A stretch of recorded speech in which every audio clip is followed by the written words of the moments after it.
Hello, everyone. Welcome to Encounters USA. This is our Okanogan County Bigfoot special series. And if you haven't seen any of the other episodes in the series, I encourage you to do so now. And especially check out the Donovan and Jay episode, because it was in the Donovan and Jay episode we saw something rather unusual on the other side of the lake. So I'm sitting here with Donovan and Jay, and we are looking at some black form right over there on that rock.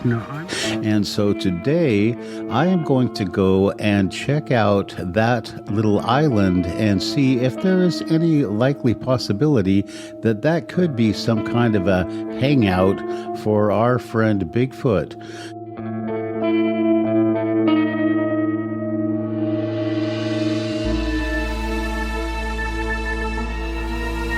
So it's going to be back onto the boat, and I'm going to just go ahead and paddle my way over to the island and see if there's anything more I can learn.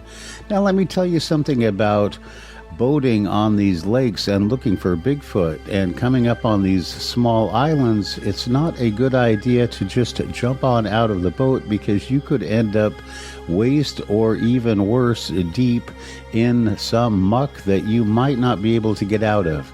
So it was for that reason I had to circumvent the island and look for a good solid place to land. And during my search I ended up in a somewhat hazardous situation.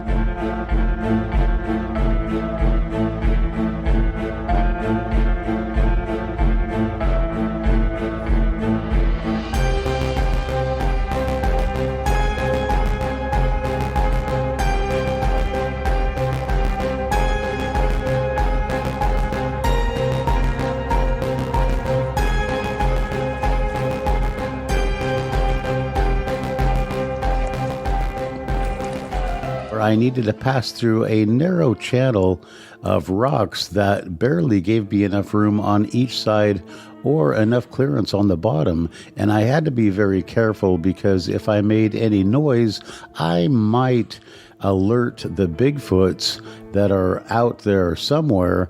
And if I went to the right or left with my boat, I could get hung up on the rocks, or even worse. And if I did get hung up on the rocks, then it would take me a long time and a lot of difficulty to free myself. So it was a little bit of a hazardous situation looking for a proper landing spot, but finally I was able to find something suitable enough that would allow me to get off the boat, get onto the island, and satisfy my own curiosity about whether or not there was something there that would attract a local Bigfoot.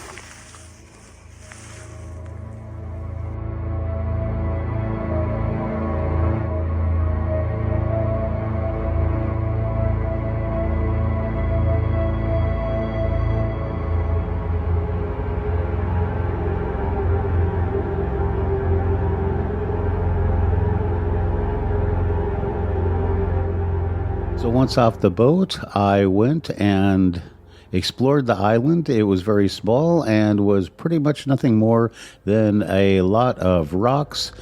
And it was a cool place, but I don't know if a Bigfoot would hang out there unless they were sunbathing, and I don't know if Bigfoot sunbathed.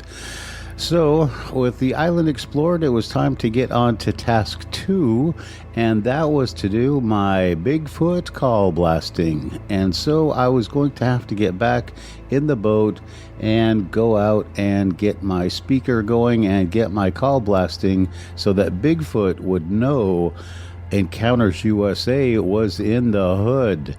Now, let me just tell you before we go any farther that I know that it probably seems silly to broadcast these Bigfoot calls across my loudspeaker out in the middle of nowhere, but let me also remind you that since I don't know Bigfoot's cell phone number and I don't do mental telepathy very well, then I can't think of another way to let Bigfoot know that I'm here and to come on down, hang out, and have some of the Bigfoot goodies that I brought.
So I went and I did my Bigfoot calling on the lake, and it seemed like a successful venture.